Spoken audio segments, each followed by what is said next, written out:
Hey YouTube friends, it's a chilly day in March. My wife has got her flowers covered up here because it's going to be freezing tonight. We still have a few more weeks before we get past our last frost date. And I'm looking forward to getting things going in the garden, and I'm hoping that you are too. But today I want to talk about fertilizer. What is it? Why does your garden need it? And how do you make sense of all of those numbers on the fertilizer bag? Well, I want to help you understand fertilizer a little bit better so you can grow a better garden this season. So thanks for joining me. Let's dig in.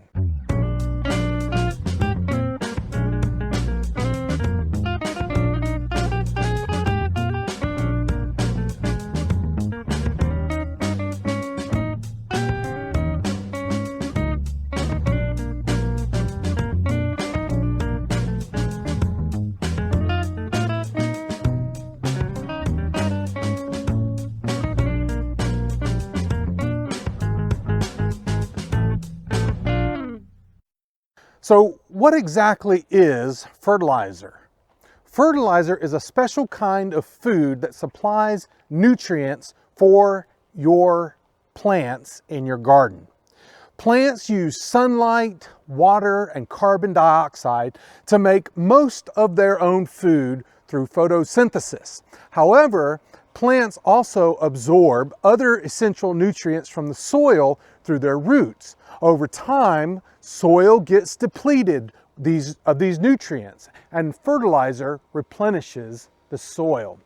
The main nutrients plants need are nitrogen, phosphorus, and potassium. We call these macronutrients, and we sometimes use letters to abbreviate them. N stands for nitrogen, P stands for phosphorus, and K stands for potassium. You may notice those are all in alphabetical order, so that's a good way to remember them. Nitrogen, phosphorus, and potassium. Plants need nitrogen to grow healthy leaves and stems. Nitrogen is also an essential part of chlorophyll in the leaves that enables the plants to absorb sun for photosynthesis.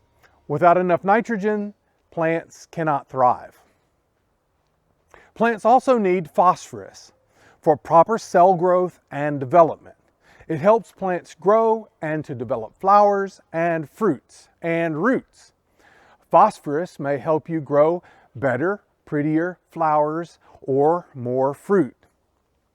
The third macronutrient, potassium, helps plants be resilient and more able to tolerate hot or cold weather like we're going to have tonight, and resist pest and drought, and to just be generally more vigorous. So when you buy a bag of fertilizer, it will usually be labeled with 3 main numbers. For instance, this bag of fertilizer is labeled 10, 10, 10. And the numbers tell us the percent of the 3 macronutrients in the fertilizer: nitrogen, phosphorus, and potassium, NPK. So this lawn fertilizer is 10% nitrogen, 10% phosphorus, and 10% potassium. It's a good balanced fertilizer for general use. Now, if you're curious and you're paying attention, you may wonder, 10, 10, 10 only adds up to 30%. Where's the other 70%?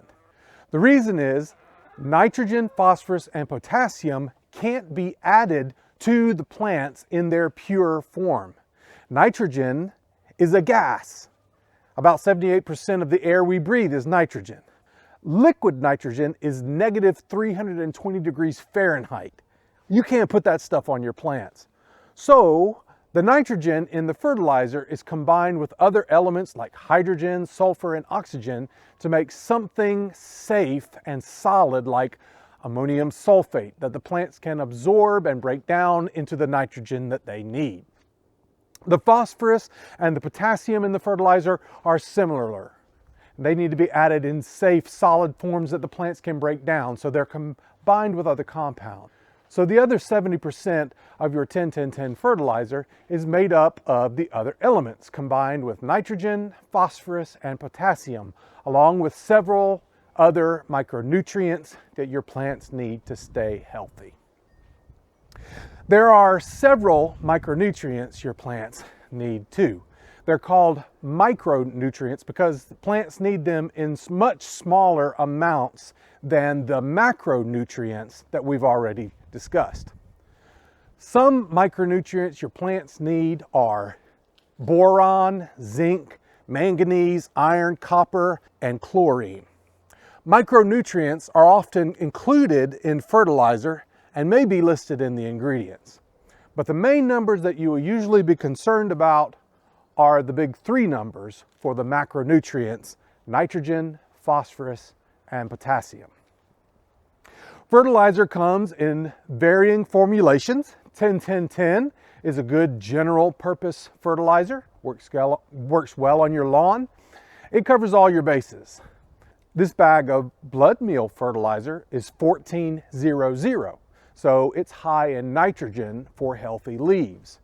This bone meal is 2-17-0, so it's got a lot of phosphorus for fruit and root growth. But what about that bag of 30-30-30? Wouldn't that be even better? Not necessarily. First of all, a plant can only absorb so much fertilizer at a time.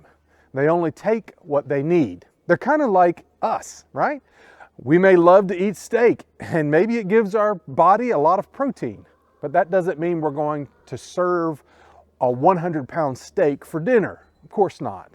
You just can't eat that much steak, no matter how much you like it. The rest is going to go to waste.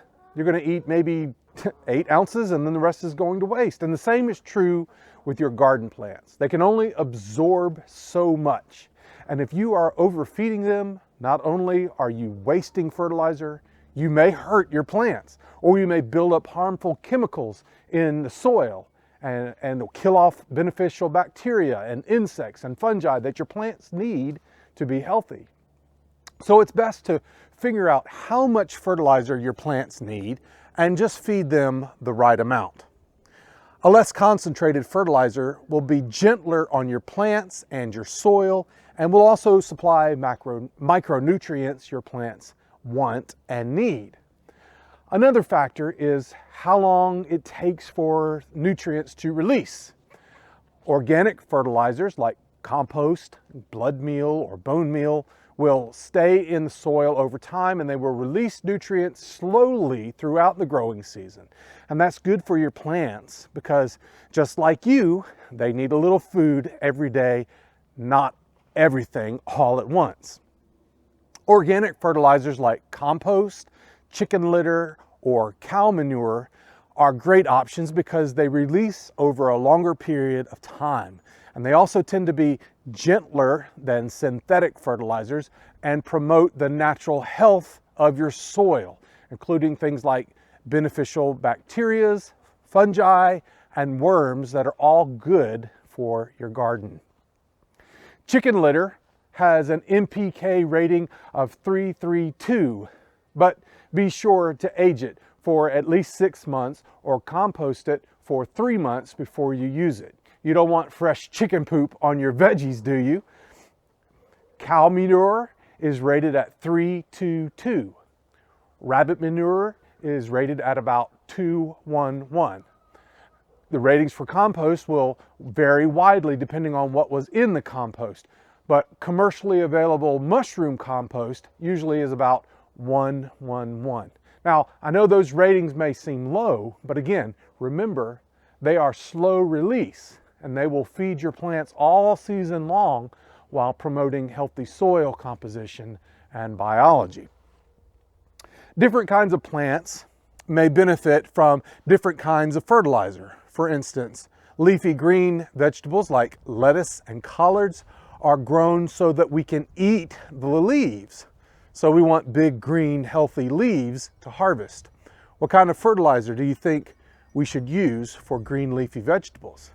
It'd probably be better to use fertilizer with more nitrogen because nitrogen is good for promoting leaf development. On the other hand, you may not want to use a lot of nitrogen for something like potatoes, or they'll give you really big, pretty leaves, but really small potatoes because potatoes are a root. It's better to use bone meal for potatoes because bone meal is high in phosphorus, which helps promote root development and will give you bigger potatoes, less concentration on the leaves.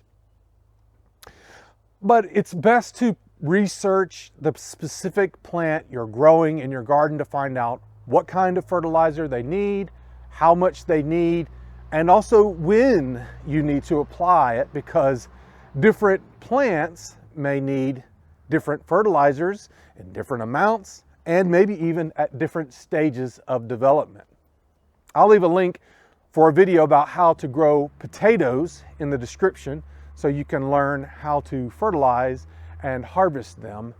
They're delicious, they store for a long time, and they're a great plant to grow in early spring, right after you get past the frost. Actually, you can plant them a little bit before your last frost date because it'll take time for them to actually come up out of the surface of the soil. And usually if you plant them maybe a couple weeks before your last frost, then they won't be above the surface of the soil before that last frost comes. So that's the story about fertilizer. If this video was helpful, click the like button, leave me a comment and tell me why. Plus, I'd love for you to subscribe to my channel so that you can be part of the Grow and Be Fruitful community. You know, growing a garden is a lot like living a fruitful life. God is the one who makes us grow, but there's a lot of things that you can do to fertilize your life, to create the right conditions where personal growth, where spiritual growth are possible. Some of the things that you can do are prayer, study, giving thanks, having healthy relationships with other people. If you focus on things like that, it's like giving your garden the right amount of sun and water and proper fertilizer. Growth is most likely to happen.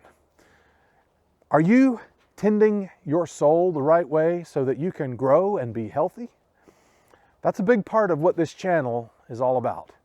That's why I call it Grow and Be Fruitful. So let me leave you with this short verse from the Bible.